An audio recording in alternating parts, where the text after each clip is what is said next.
My talk today is going to be on division to unity and what we see happening out in the world today and how to make sense of that. Before I start talking about that, I'd like to give you a little background. For somebody that don't know me, I've been with Unity 3 years, and prior to that I was with Religious Science and another group for about 5 years. And I have a 15-year-old business and career coaching practice.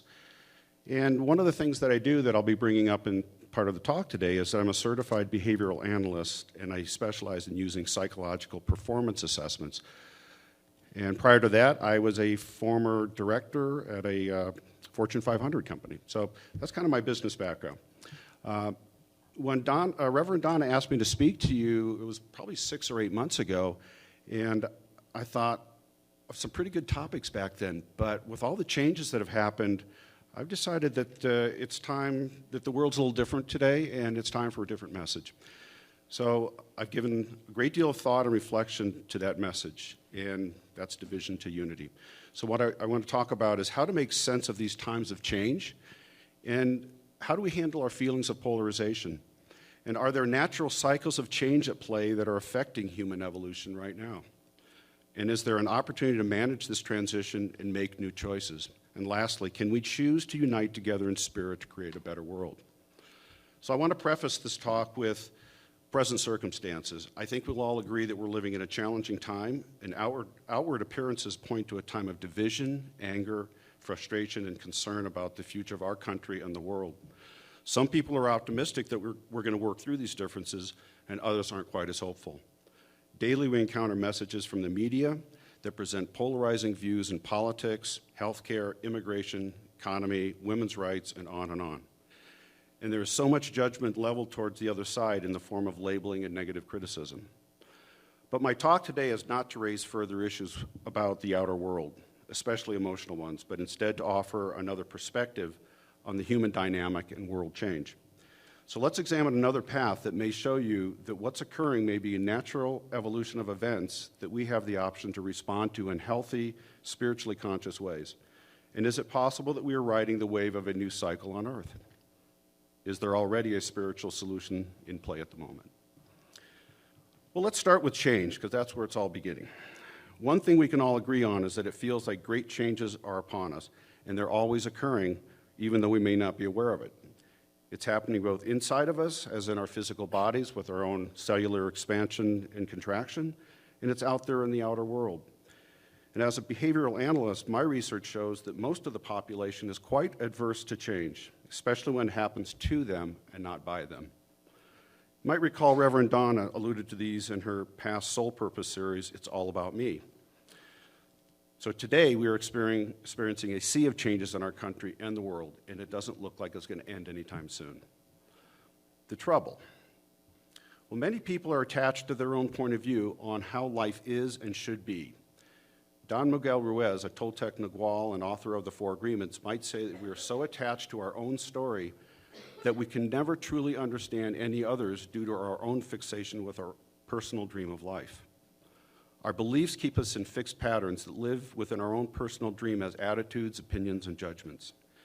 It's only by detaching and standing in our higher self that we can see the bigger picture from a place of higher awareness. As Don Miguel Ruiz says, we only see what we want to see. We only hear what we want to hear. Our belief system is just a mirror that only shows us what we believe. Or as author Anais Nin said, we don't see things as they are. We see them as we are. So if you can agree with me that we witness life selectively, filter through our beliefs, how could we clearly know the truth of what is real? Are outside events that we hear and read about really telling us the truth? Or is it just somebody else's story? Or is it the telling that changes it from truth to translation and thus into further interpretation? And finally, is it possible that all news is actually fake news, unless we can experience it personally? Then emotions enter the picture. Our perception of events seen as change are reflected back as a thought backed by an emotion. Our reaction or response to these changing events becomes a key flag to our own level of emotional balance and neutrality. Positive self-monitoring may be at risk when emotions assume the primary role. Yet we are sentient creatures that have feelings and emotions that intersect with our thoughts. We can all agree that we like positive change, but watch the resistance come up when it appears to be negative. And that's where the trouble begins. Our inner resistance sets in the cycle of change, and it begins to distort the truth. Our inner filters do a mental comparison and analysis and form a judgment of good or bad. We may ask, is what we're hearing real? Or are the attachments to our beliefs so strong that our perceptions become distorted so they conform to our belief system? Or as Miguel Ruiz's mother said, are you using knowledge or is it using you? The big emotion, anger. There seems to be a lot of it around these days, wouldn't you say? Feelings of anger that are unresolved can lead to hate. So I hear that there's a lot of it around. Behavioral science reminds us that anger doesn't originate from outside of you, even though it feels that way. It's your own emotional reaction to a perceived threat. It's easy to blame on the people, situations, and events outside of yourself, but it's really your own reaction to it. And anger can only dissipate when your survival system feels safe again. Okay, so change can feel both good and bad to the human psyche, but ultimately the egoic mind is driven by fear and separation. Well, why is this? Well, safety is paramount to keeping its host, that's you, alive. The brain and your senses must separate you from an inner bias so that you can more effectively detect breaks in established patterns, such as your senses detecting threats to your life. Your lower reptilian brain still reacts like there's a lion in the bush when you are just having an argument. And the mind applies the same emotion whether it's really a physical threat or not, and that's adrenaline at work. This is the result of overextension and can take the form of an anxious mind that's always waiting for something in the future to go wrong. So neuroscience points out that our lower survival brain is always on the lookout for a threat and is prepared for fight, flight, or freeze, even when it is an inappropriate response to a situation. This may happen when we read the newspaper or watch the news and process the stories. When we read something that we disagree with, the ego can easily internalize it and believe that it is a real threat to our existence. And it's an illusion based on an overactive filtration of our brain. So here's an old favorite. Is it there? There it is. We've probably all heard this one, fear, false evidence appearing real. So how much of what's going out in the world is real? That's what our brain and our minds are trying to filter through all the time. And we're never really clear because we don't really experience it. We're getting it secondhand. So once we understand that most of our fears in our lives are misapplied, we can make decisions from the higher rational brain. For example, research shows that 85% of what we worry about never happens. What a waste of energy. Imagine if we could reroute even half those thoughts to the opposite of fear and that of love. If we can detach from these stories as the real truth, we can begin to unlock other higher powers such as intuition, imagination, and trust in an infinite power. That helps us to know the truth from the lies. Then we've created an opening. So let's shift gears. I want to talk a little bit about energy, focused energy, and how it expands outcomes. In the 5 principles, Ellen Davenport states in Principle 3 that what we focus on expands.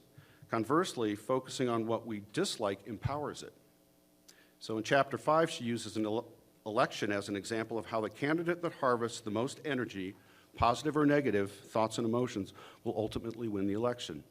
She further states the emotional energy packs the wallop even more than the content of our thoughts. So my question for you is, have you considered where you're putting your emotional energy? Is it for positive outcomes, or is it against someone or something? So where's all this going? We acknowledge change can be upsetting, but with the awareness, we may learn to shift our emotional reactions to outer events. And as Eckhart Tolle says, perhaps all structures and systems are unstable, and our minds just want us to believe differently for our safety and security's sake. If we can embrace the impermanence and keep faith in the infinite good of spirit, a greater truth can prevail. The good news is we have a choice on how we see the world, with optimism or pessimism, and we have the power to make different choices for ourselves and others, healthy, grounded responses for personal freedom, change, and healing. So now that I've set a baseline on the mind's reaction to change, let's move into natural evolution of the human dynamic and how change comes about. Let's take a look at it from holy science and natural laws. In the book, The Yugas, Swami Sri Yukteswar explains that mankind goes through clearly discernible ages or yugas. And these last 12,000 years with smaller cycles within them. And each age changes the consciousness of mankind, which in turn changes civilization and human development. When he correlates inner consciousness to outer behavior, and I quote, "The seeming chaos of history falls into a discernible pattern." And so he goes on to suggest, and as is implicit in the meaning of the word cycle, we learn that once mankind's peak is reached, there is inevitable decline. And once mankind's darkest point is reached, there is inevitable advancement. So physical laws outside of this offer another perspective, such as chaos theory and other physical laws. One thing we know, all systems will eventually fail and break, and then they rebuild at a higher level of design and function. This is not only true for machines and natural elements of nature, this includes human systems in the form of societies and civilizations. For example, the fall of the Roman Empire and the Berlin Wall. Or has anyone owned a VW thing?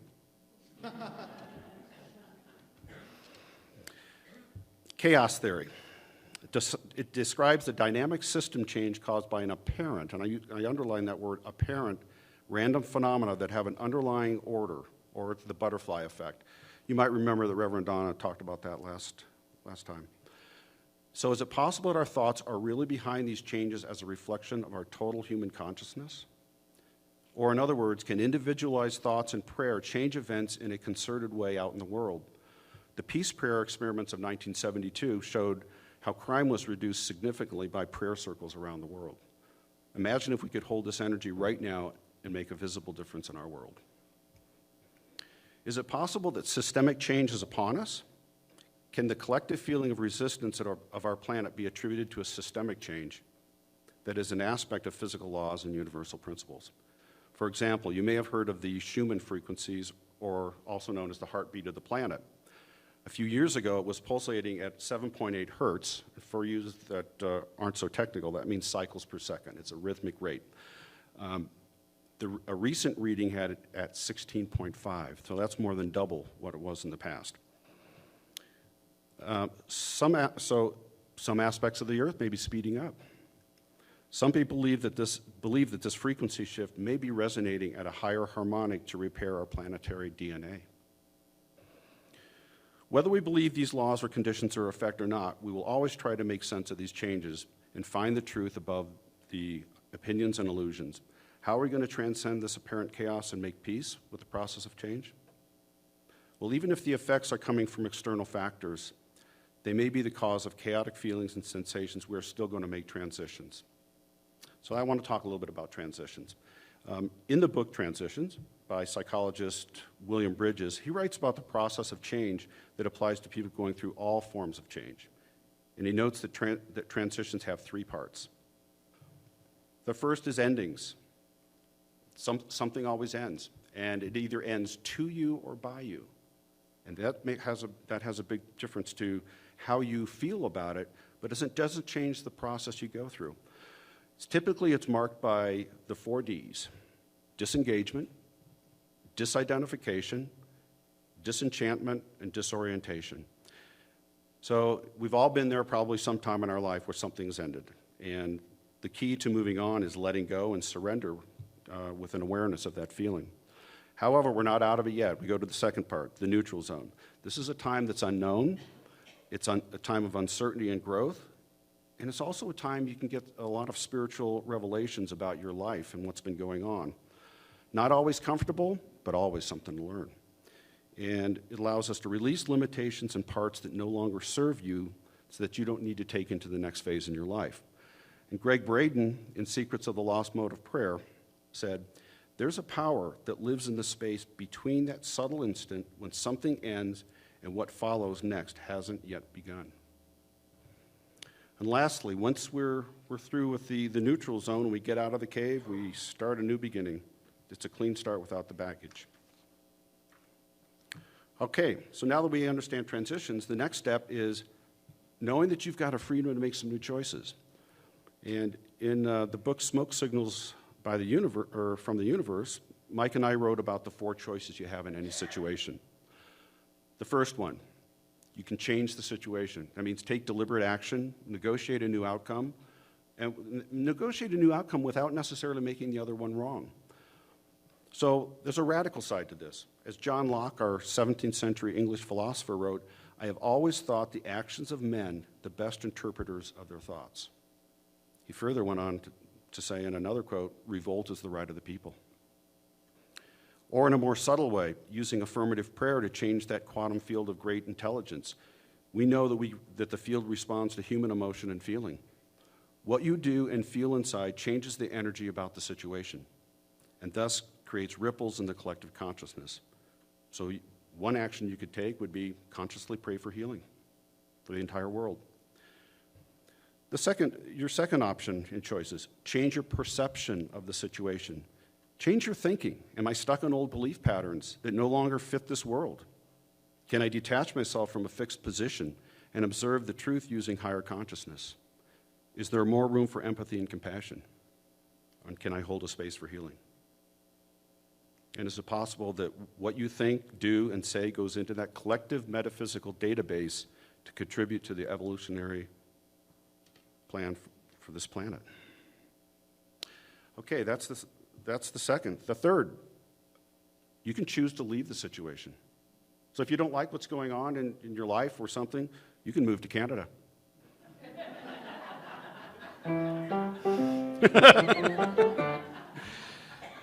You could become a hermit and escape, or you can just stop reading the newspaper or watching the news. Or you can just unplug for a while and detach peacefully. Maybe sometimes that's the answer for us, is just get some distance from something. And lastly, you can accept the situation. That's your last choice. Can you end your resistance to people and situations being as they are? Can you allow your emotions to accept what is happening, even while you may plan to take action against it sometime in the future? And do you have the faith to make peace with it and know that all is well and in Spirit's hands? Can you bless the situation with love and compassion? So in closing, there is no question that change is upon us, and how we manage this change is an inside job. We acknowledge there is a great polarization of beliefs and opinions during this time of transition. These transitions may be caused by natural laws and occurrences as part of something bigger that we cannot see yet. We can resist change and give in to fear, or we can make new choices that support ourselves, others, and the world. Resist if you will, but do it with love. And we can choose to feel gratitude and appreciation for having freedom and independence. So in the secret mode of lost prayer, Greg Braden also stated that beliefs and prayers within us are carried into the world and around us. And he says, we must embody in our lives the very conditions that we wish to experience in our world.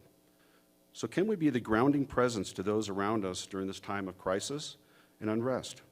And will unity principles speak through us, and what will that bring to others? Peace? Does our light shine, and are we living our truth? Let's embrace change with our powerful thoughts and intentions for creating a new world of compassion and optimism.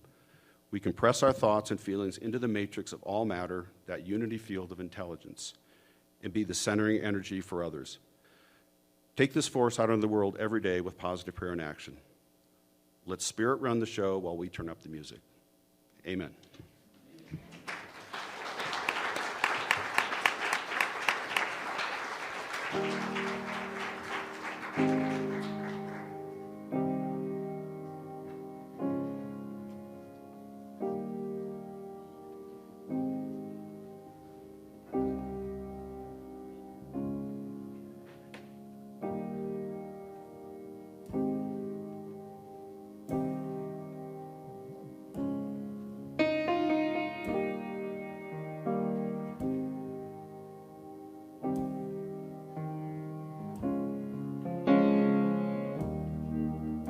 Together we take a stand for love.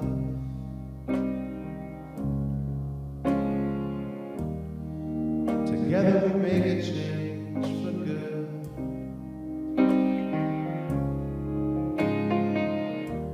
Together we break the chains of sorrow.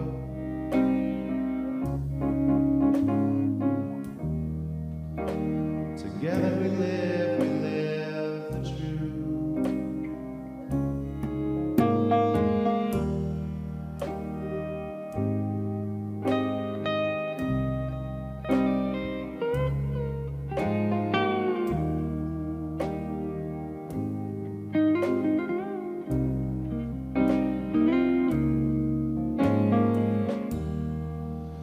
Together we raise our voice for peace.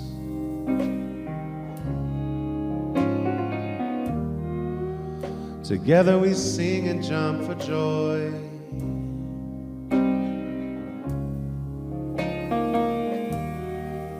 Together we move, we groove the dance. Together we live the truth.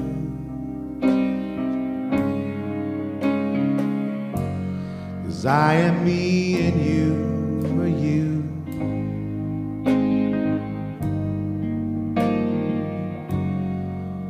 Together we both live the truth.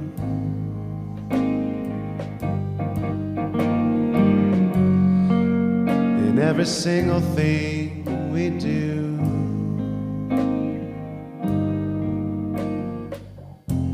'Cause love is me and love is you.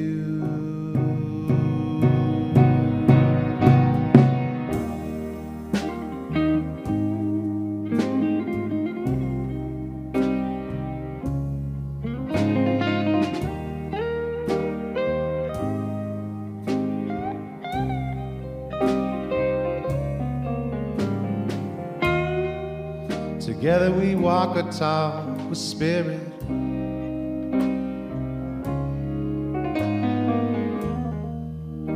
Together we boldly shape our dreams, our dreams.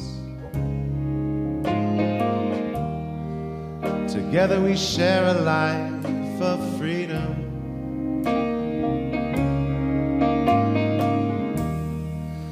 Together we live the truth. 'Cause I am me and you are you.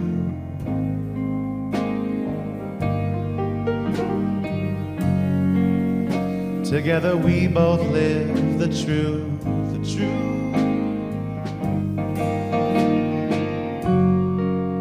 In every single thing we do.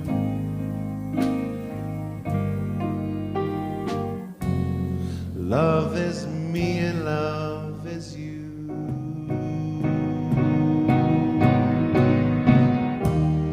Love is me and love is you. Love is me and love is you. Love is me and love is you. Love is me and love is you. Love is me and love is you. Love is me and love is you. Love is me and love is you.